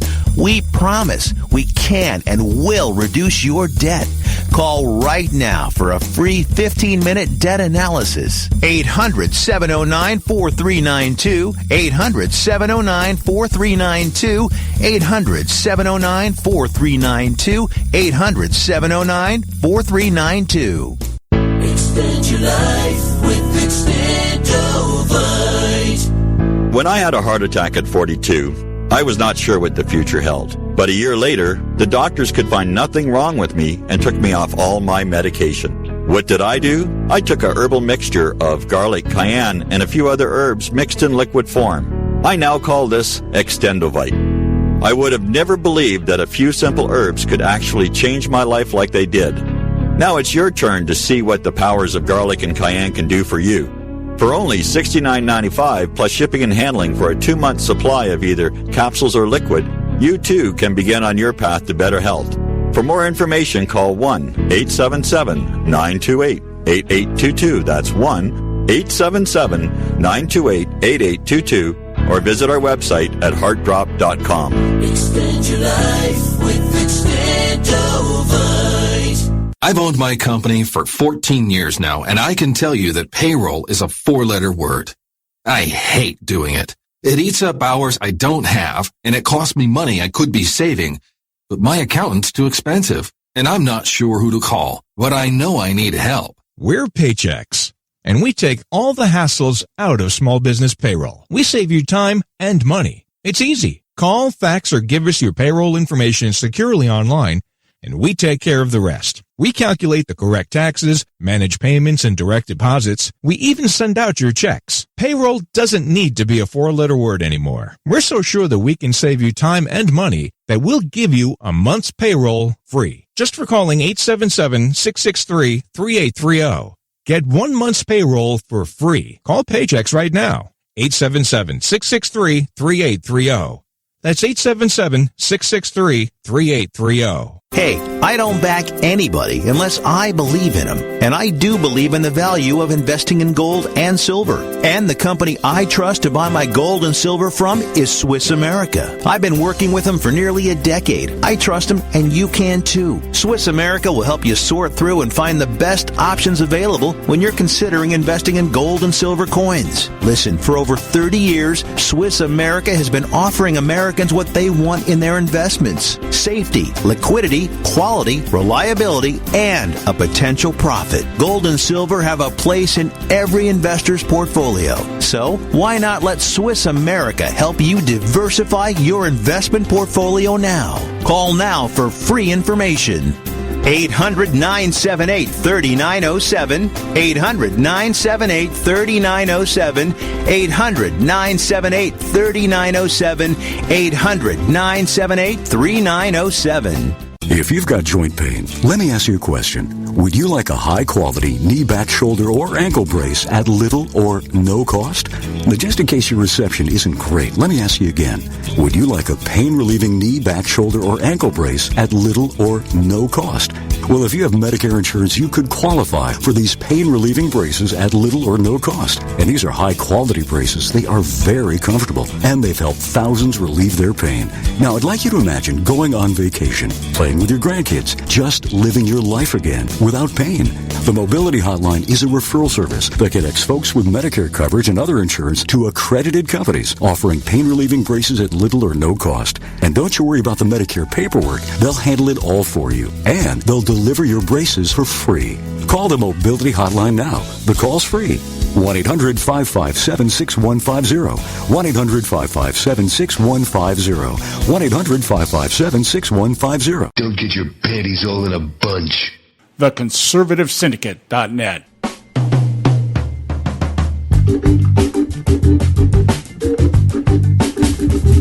All right, hey, we're back. And you are listening to the Conservative Syndicate, Real Conservative Talk. From Real Conservatives, I'm your host, John Matthews, along with Joe Hakos. Back to our discussion here. And we're basically talking about the Commander-in-Chief, or we are talking about the Commander-in-Chief Forum. Took place on Wednesday. And Matt Laur's performance, which got as much, if not more, airtime than the responses of either Hillary Clinton or Donald Trump. And we left the conversation here on the fact that Lair's first question was a very leading question. It was the opportunity for Hillary Clinton to interject or to inject into the dialogue her qualifications as Commander-in-Chief because she has the temperament. And trying to define what that temperament means, in my opinion, what they're trying to say is you have the ability to look into the face of controversy and completely BS and mushroom the public. You know, that's all it could be. It's kind of like, you know, Barack Obama has been probably praised more for his temperament than anything else, and that is that in the face of being ridiculed and raked over the coals for something that he wants to do or has done, his ability just to look at the American people and just say, "You stupid morons, you have no idea that what I'm doing is the right thing to do," and doing it with such class that people ask him to do it again. You know, that's what you mean by temperament. Temperament is not, you know, when I think about some of the world leaders that we've had, some of the presidents we've had some pretty ostentatious people. I mean, not like Donald Trump, but yeah, I mean, we've had some people that speak bluntly. You know, wasn't it Harry Truman who once punched out a reporter because somebody said something about his wife? I mean, you know, it's not like every single president has come down, and I don't know what the definition of presidential means. I guess being presidential means never letting them see you sweat. You know, that kind of thing. But Joe, you had something you wanted to add to this little thing about this concept of judgment. This thing with judgment, having Hillary Clinton come out, I got the temperament and the good judgment to do this, and and Laura asked Trump. He asked him, let me see, what have you done in your life that prepares you to send men and women of the United States in harm's way? Okay. Ooh, wow. Hey, there you go, Donald. You got to answer that one. And then Laura comes back after Trump answers that question. people talk about you and the commander-in-chief, and not just Secretary Clinton, but some of your, here you go, Republican opponents in the primary season, and they wonder about your temperament. Now, I remember, why couldn't he have done that, the same thing?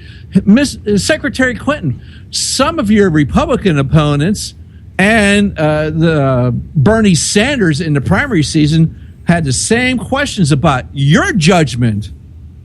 Yeah. If you recall that, John, you remember Bernie Sanders was actually questioning Hillary Clinton's judgment.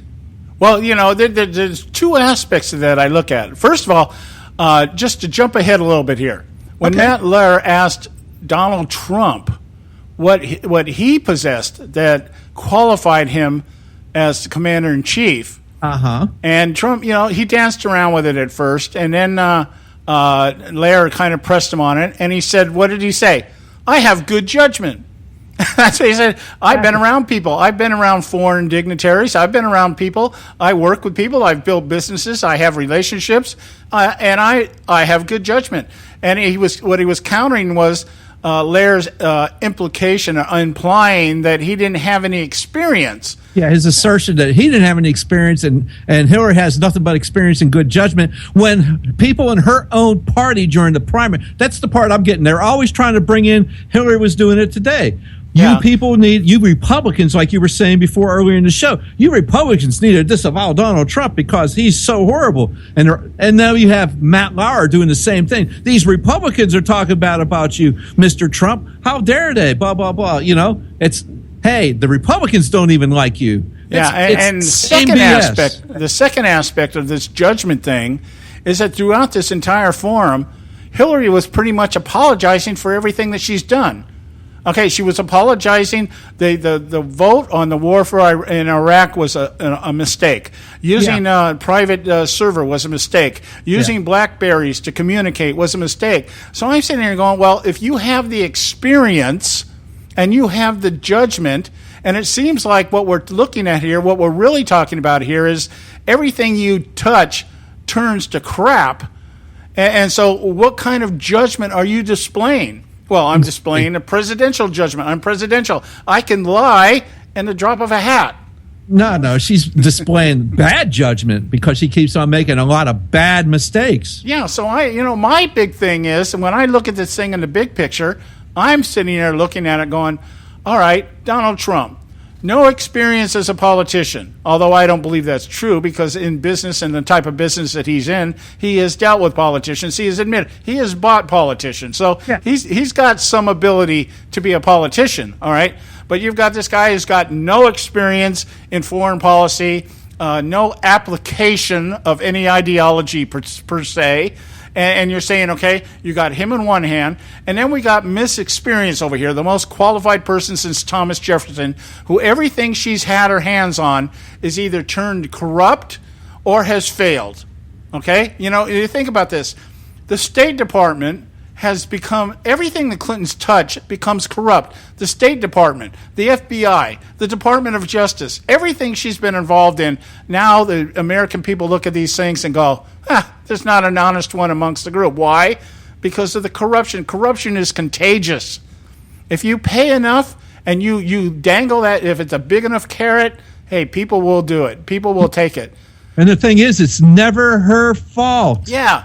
Never owns it, period. Yeah, she's out there saying what was she saying about the emails and the server and everything else? Oh, well, everybody else was doing it. Everybody else was communicating about these drones. Here's a statement she makes about Lair Asser. He says, some of the emails that sent and received by you refer to our drone program, our covert drone program. You know what her answer was? Well, yes, because, of course, there was no discussions of any covert actions in process being determined about whether or not to go forward. If you're talking about a covert action, whether or not you're doing the action, you are revealing a covert action. The object of the game in a covert action is what? Nobody knows you're doing it. Yes, and get on Donald Trump for not going, tell us your plan to get us out of, to fight ISIS and defeat them. Tell us your plan now. So, and he's like, well, I'm not going to tell you the plan because that makes sense. Unlike the Clintons and Barack Obama, who will always tell us, we're going to withdraw in this state. So you terrorists just have to hold your water until we leave. And then you can go full bore and do whatever it is you're going to do.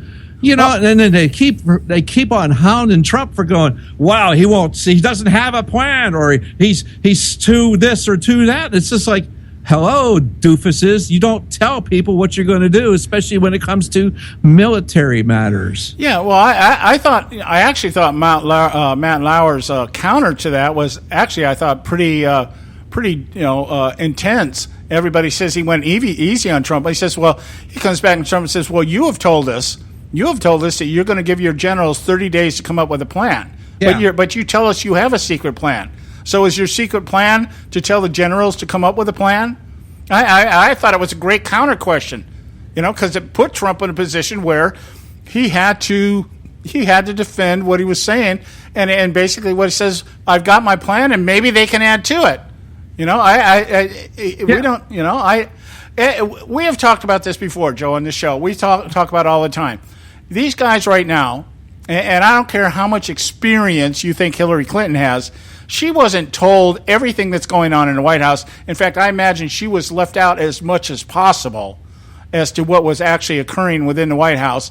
And you do not know until you step day one in that office and they put the book in front of you, this is how really messed up it is, to really know what it is you're going to do. So you can talk about plans and projections and everything else, but you really don't know. Barack Obama has said that himself, that you really don't know how messed up it is until you actually get there. I'm paraphrasing, but I remember in an interview they were asking him about his time in the office in the White House, and he said something along the lines of, well, you really don't have any idea what's happening until you actually step into the office. Well, exactly. That's the reason why he didn't get rid of Gitmo from day one like he wanted to. Yeah, that's why all the things that he was going to do, in his first 90 days in office or 120 days, that's why he focused on Obamacare. It was probably the only thing he could push through because nobody wanted to read the bill. Yeah, we got some more though. We got some more though after the break. Yeah, we got to go to break here because we got a couple more things here. There's one issue here I'm going to talk about when I get back, and that was a question leveled by one of the people in the audience, and asking the candidates how they were going to deal with suicide in the military. I'm going to respond to this one because this is, I think, one of the most absurd questions ever asked a candidate. Stay with us right here. There is an old saying, children should be seen but not heard. At no time is this more apparent than when politicians speak. The Conservative Syndicate.net, the adults in the room. Hey folks, if you're like me, you don't place a whole lot of trust in today's media for the real truth and facts regarding the volatile world of finance and politics. When I want the real scoop on money, I go to the most trusted source I know, my good friend and colleague, Bob Cardoso. Bob is a noted expert with a PhD in international finance who airs his nationally known, globally syndicated show, Robert Cardoso Live Daily, Monday through Friday, 3 to 5 p.m. Pacific Time. With Bob, you get the right information at the right time from someone who knows his business and can help you make the right decisions concerning yours. Again, Bob airs daily, Monday through Friday, 3 to 5 p.m. Pacific Time. Visit his website at robertcardosolive.com for information regarding stations and topics. That's robertcardosolive.com. Check Bob out. You'll be glad you did.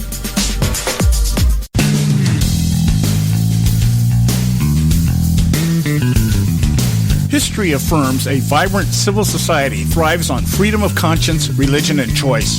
Any society absent these qualities stifles individual responsibility and accountability, thus enslaving its people by denying them their potential for goodness, creativity, and altruism.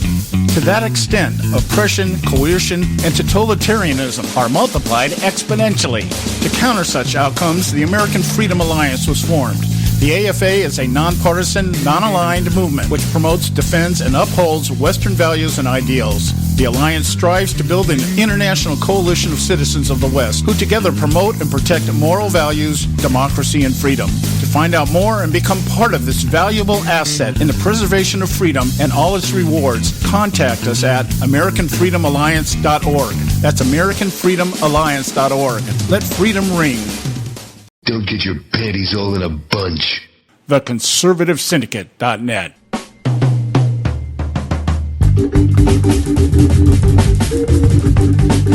All right, hey, we're back.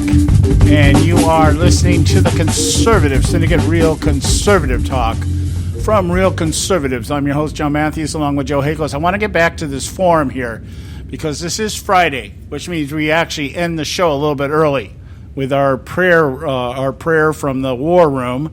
And I want to make sure that we have time to do that. But I want to touch on a couple of topics here. We were talking about how Matt Lair should have really followed up some of these questions with Hillary Clinton in terms of her handling of classified information, in terms of being commander-in-chief. I mean, those questions I thought were kind of softball. I totally disagree with the media's concept or accusation that Matt Lair went soft or went hard on Hillary and soft on Trump, because I thought too, as far as a leftist dealing with a leftist, I thought he was pretty hard on Hillary, I think. Considering how if Chris Matthews had been there, it would have been, thrills up and down his legs the whole time, that kind of thing. But I want to touch about this one thing here. This is the way the question should have been asked of Hillary Clinton, not what characteristics do you think that a commander-in-chief should possess, but basically drilling in on the issue of her inability or unawareness or ineptness or just outright corruption in dealing with classified information. This is John Lester. And the reason I like this guy, he was a pilot in the Navy who flew P-3s, which I was not a pilot in the Navy, but I flew on P-3s during my time in the service. And he says, Secretary Clinton, he talks, first of all, about having classified information. As a naval flight officer, I held a top-secret, sensitive, compartmentalized information clearance. I held the same clearance he did. And that provided me access to materials and information highly sensitive to our war-fighting capabilities. Had I communicated this information not following prescribed protocols, I would have been prosecuted and imprisoned, which is true. And I've told a story on this show about a friend of mine who was in school with me who got imprisoned for not following proper protocol. Yeah. Secretary Clinton, how can you expect those such as myself who were and are entrusted with America's most sensitive information to have any confidence in your leadership as president when you clearly corrupted our national security? That's how the question should have been asked by Matt Lauer. And it was asked by a former naval officer who flew and handled classified information. Of course, she didn't answer the question. No, she didn't. She was condescending in her attitude and her answer, and she just obfuscated once again. Yeah, I mean, you don't have to explain to this guy what classified information is supposed to look like. The guy just told you he had a top secret clearance. All right, he knows what it's supposed to look like. That wasn't the question. The question was, how can you have corrupted our national security. Why should we entrust you with the office? There was never any, basically, she says, was, I was doing everything that everybody else was doing. That basically was their answer here, okay? We have an unclassified system by hundreds of people in our government. He wasn't talking about the unclassified system, dear. He was talking about the classified system. You were bringing classified information into an unclassified system. Why should we trust you since you have corrupted our national security? All right. Now, if I had been Matt Lair, I would have done just what he did. But if I had been the moderator, I would have seized on that question, and that would have been where I would have taken it home. Yeah. There I would have said, how to get on your private server, Hillary. Yeah. We don't care if you made a mistake. If you made a mistake, if you had bad judgment in using a private server in BlackBerries, and you made a mistake by doing all this stuff, why should that not disqualify you? Absolutely. To serve in the office of Commander-in-Chief. Why aren't you in prison right now? Yeah, Lair tried to ask that, but again, she never really answered. But this guy, I thought, really brought the question to the forefront the way it should have been asked. You corrupted our national security. Why should we entrust you with the office? Yep. Beautifully put. Beautifully put. Now, to the big question here. This one just jerked my chain. I don't know why I got so upset about it, but I did. They got to talking about suicide. No, I'm going to skip that today. The other one that got to me was the question was asked by one of a former military member who wanted to know what Donald Trump would do with illegal aliens that served in the military. Yeah. I went bonkers. And Trump completely, that's the one question I think he completely blew. He's like, well, that's a special deal to serve in the military. I'm sitting, what hit me? Well, wait a minute. We have illegal aliens serving in the military? How did that happen? Yeah, how's that happen? Exactly. It's not happening, because if it is happening, there's something really, really wrong with the recruitment system. Well, she brought it out. She said that under DACA, there have been illegal aliens that have been allowed to enlist in the military. And I'm sitting there going, what? If we're talking about national security, you're just going to let anybody join? Yeah. And even if you do, let's say you do. The Navy did that. When I was in the Navy, they would allow people, I knew a lot of Filipinos in the Navy that enlisted in exchange. After serving, they would become citizens. But they had to go through the same process as everybody else. There were security clearance checks, everything else, and they were only allowed to enter into certain MOIs. Okay? Yeah, exactly. They didn't get to do highly classified. They were allowed to serve after they went through the process. Yeah, they were allowed to be dispersing clerks, stewards, cooks, things like that, and they would serve in those capacities. In exchange, and they do their service, they discharged honorably, then they would be allowed to apply for citizenship. And they weren't granted citizenship; they would be allowed to apply for it. Yeah. Okay, and that would give them brownie points. Okay, so that's that question. I just went bonkers. Like, wait a minute, we're talking about vetting Syrian refugees, and we're enlisting illegals into our military. Yeah, like we don't have enough people volunteering for it now. Are you kidding me? We got plenty of people wanting to go in and get in, and they're being denied to be going in because of whatever reasons. Yeah. So anyway, we're coming up on the end of the show here. We got to cut it off for today. We may talk about this because there's a couple other things. The suicide thing really, really. Who can prevent anybody from committing suicide? Anyway. The generals thing, I wanted to talk about the generals. Okay, we'll continue this on Monday because that's what we do. We don't mind exhausting things. We just want to remind you to check out our website, theconservativesyndicate.net, and I hope you all have a good weekend. We thank you so much for your loyalty, and we end as we always do on Friday with Raise 'em Up. God bless you. We'll talk to you on Monday. Guide me to who you want me to help. Raise up more that will call upon your name. Raise up those that love you and seek you and trust you. Raise them up, Lord, raise them up. Lord, we need a generation of believers who are not ashamed of the gospel. We need an army of believers, Lord, that hate to be lukewarm and will stand on your word above all else. Raise them up, Lord, raise them up.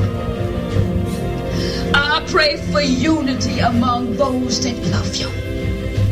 I pray that you open their eyes so that they can see your truth, Lord. I pray for your hand of protection and guidance. Raise up a generation, Lord, that will take light into this world, that will not compromise when under pressure, that will not cower, Lord, when others fall away.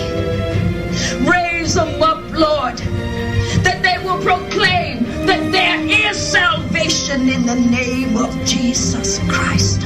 Raise up warriors, Lord, who will fight on their knees, who will worship you with their whole hearts, Lord. Lord, call us to battle, that we may proclaim you King of kings and Lord of lords. I pray these things with all my heart. Raise them up, Lord, raise them up.